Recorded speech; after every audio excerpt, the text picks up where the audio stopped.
내 목소리는 내가 녹음된 거 들으면 이상하던데 왼쪽이 나은가? 몇 개나 해요? 몸에 하나, 둘, 셋.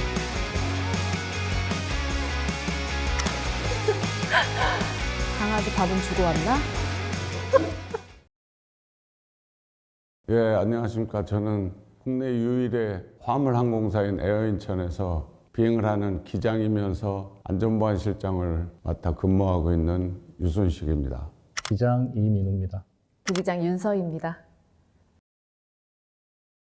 가끔 그냥 밖을 쳐다볼 때는 놀랍고 설레는 순간이 있는 것 같아요. 제가 비행을 하고 있다는 그 순간이. 떠 있으면 제가 조종사지만 신기합니다. 무거운 쇳덩어리가 안전하게 떠 있을 수 있다는 거 신기한 생각이 많이 들고, 그리고 사실은 할 일이 되게 많습니다. 관제사랑 대화를 하면서 항공기를 이렇게 운항을 해야 되고, 그 절차와 프로시저를 통해서 이렇게 수행해야 되는 것들이 있기 때문에 사실은 뭐 별 생각이 안 듭니다. 일하느라 바빠서요. 항공기가 활주로를 박차고 올라가면 다른 세계에 느껴진다 그럴까. 비행하는 동안 비행에 집중하게 되고, 그동안은 지상에서 있었던 일은 대부분 생각이 잘 안 나죠. 고민이 많고 이런 경우에는 그런 걸 떨치기 위해서 뭔가 하는 게 좋다고 하지 않습니까? 그게 자연스럽게 이루어지는 거죠. 착륙해서 게이트를 나오면 이제 다시 그 고민들, 생각들이 되살아나죠. 어쩔 수 없는 것 같습니다.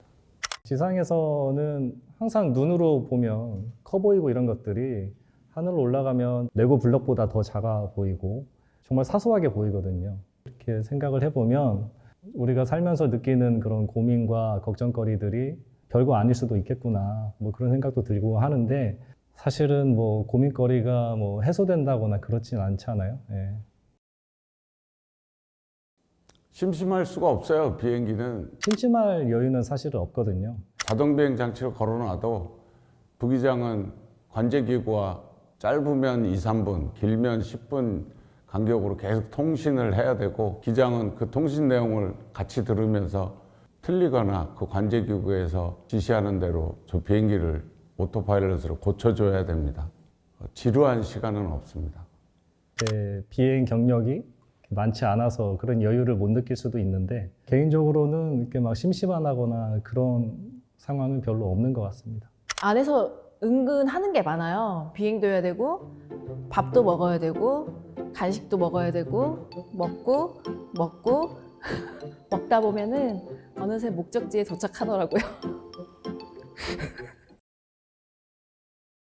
방법이 없어요. 교신 소리는 그 외부 스피커로 들을 수 있기 때문에 뒤에 나가서 팔굽혀펴기를 하거나 커피 많이 마시고 좀 서 있다가 오는 것밖에 없습니다. 항공기 운항하다 보면 졸리는 순간이 정말 많습니다. 야간에 운항을 많이 하다 보니까 졸릴 때가 많은데, 그럴 때는 보통은 화장실에 가서 찬물로 손을 씻고 얼굴도 좀 세수 좀 하고, 그리고 뭐 커피를 마실 수도 있고요. 스몰 마사지 볼을 이렇게 목에서 어깨까지 이렇게 마사지를 하거든요. 그러면 잠이 확 깨더라고요. 저는 아직 연차가 길지 않기 때문에 뭐 위급사항 정도는 아니었고, 태풍이 한반도에 왔을 때 저희가 도착한 적이 있어서 그때 좀 심적으로 좀 위급했던 것 같습니다. 네, 화장실 가고 싶었거든요. 여러 번 있었는데 지금 생각나는 거는 괌에서 도쿄 나리타 가는데 승객 한 명이 사망한 경우가 있었습니다. 환자도 아니었고 그냥 멀쩡했던 30대 남자가 일본 사람인데 갑자기 숨을 못 쉬면서 위급 상황이 발생해서 응급처치를 하는 도중에 사망해서 긴급히 비상 착륙을 한 경우가 있습니다. 뭐 요리라고 한다면은 비행기에서 먹는 라면이 엄청 맛있거든요. 승객으로 타실 때도 비행기에서 라면 드시면 맛있잖아요. 저희는 라면을 이렇게 끓여 먹진 않지만 즉석 요리할 수 있는 북엇국 같은 게 있는데, 그거를 섞어서 이렇게 먹고 하면 그것도 나름 별미가 있습니다. 얼마 전에 이제 겨울이잖아요. 편의점에서 파는 그 전자레인지에 데펴 먹는 호떡, 그거 사서 오븐에 데펴드렸더니 굉장히 좋아하시더라고요. 그 친구는 커피를 참 여러 종류를 잘 만들어요. 기내에서 한정된 자원 가지고 뒤에서 뚝딱뚝딱 하면서 뭘 해갖고 오는 거 보면 카푸치노, 아이스 커피 종류별로 다 만들어서 주는 그 부기장과 비행을 하면 커피는 참 맛있게 여러 종류로 먹을 수 있다는 생각을 가지고 있었죠. 원래 비행을 처음 시작했을 때는 선글라스를 안 꼈었어요. 그러니까 뭔가 저한테 막혀있는 느낌이었었는데 담당해 주셨던 교관님들께서 이 빛을 안구가 다이렉트로 봤을 때 황반 변성이라는 병이 생긴다고 하더라고요. 그러면 이제 제가 조종사로서 일을 못 하잖아요. 그래서 제 일을 하기 위해서 프로텍트를 하는 거죠.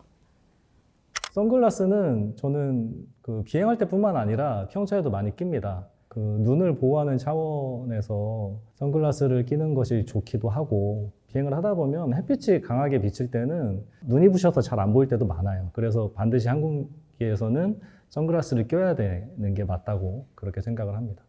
그리고 또 좀 재밌는 사실 중에 하나가, 부기장은 오른쪽 뺨, 햇빛이 이렇게 많이 비치는 오른쪽 뺨, 그리고 기장은 왼쪽 뺨. 선크림은 반드시 발라야 된다고 생각을 합니다. 항공에 올라가면 자외선이 더 강합니다. 귀찮아서 그런지 잘 안 바르죠. 나중에 퇴직 직전이면 저같이 이렇게 검버섯도 좀 생기고 바르는데 열심히 해야 된다. 선글라스도 당연히 필수적으로 써야 되고. 저희가 빨리 퇴근할 수 있다는 겁니다. 주기장에 들어가면은 이제 항공기가 정지되고 저희가 빨리 퇴근할 수 있잖아요. 그게 가장 큰 장점이라고 생각합니다. 소위 말하는 딜레이가 많이 없다, 뭐 그런 측면에서 장점인 것 같습니다. 승객분들을 하나하나 다 체크해야 되는 그런 절차들이 있기 때문에 또 화물기 조종사로서는 그런 부분에서 좀 자유롭죠. 화물은 말이 없습니다. 적은 흔들림은 그냥 뚫고 통과해도 되는 편한 점이 있습니다. 승객을 실을 때는 그런 점에 주의해서 피해 다녀야 되고 그 신경 쓸 일이 적죠.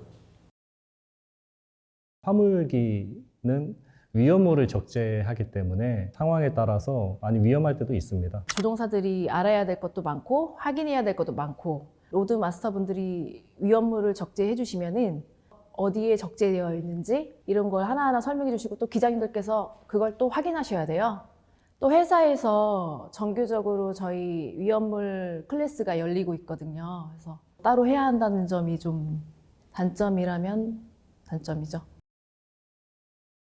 비행기 균형이 맞지 않으면은 사고로 이어질 수 있기 때문에 당연히 신경을 쓰는 부분이고, 그게 맞지 않을 시에는 다시 이제 균형을 맞추는 과정을 해야 되기 때문에 너무 중요한 부분이라고 할 수 있죠.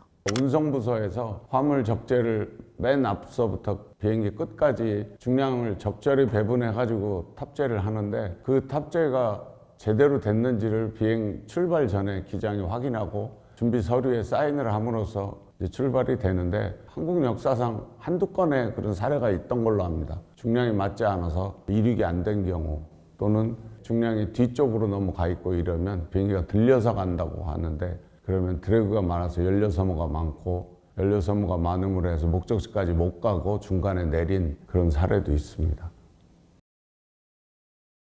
이착륙하는 거를 더 선호하죠. 저는 이착륙을 많이 선호합니다. 비행기를 띄우고 또 안전하게 착륙시킨다는 마음을 가질 수 있는 단계가 이착륙 순간이기 때문에 위험하기도 하지만 이착륙을 더 선호합니다. 쌓이면 쌓일수록 그 경험이 되고 저희 실력이 되는 것이기 때문에 이착륙을 많이 선호합니다. 그리고 이착륙을 하면 보람이 많이 느껴지기도 하고요. 그렇습니다. 약 45년 비행을 할 것 같은데 아무 사건 사고 없이 안전하게 비행하느라 참 고생 많았다라고 제 스스로에게 말하고 싶습니다. 평범하지만 가장 위대했다. 그동안 안전하게 비행해줘서 고맙고 수고했다. 너무너무 고생 많았고 돈도 많이 모았을 테고 너가 원하는 삶 살아라.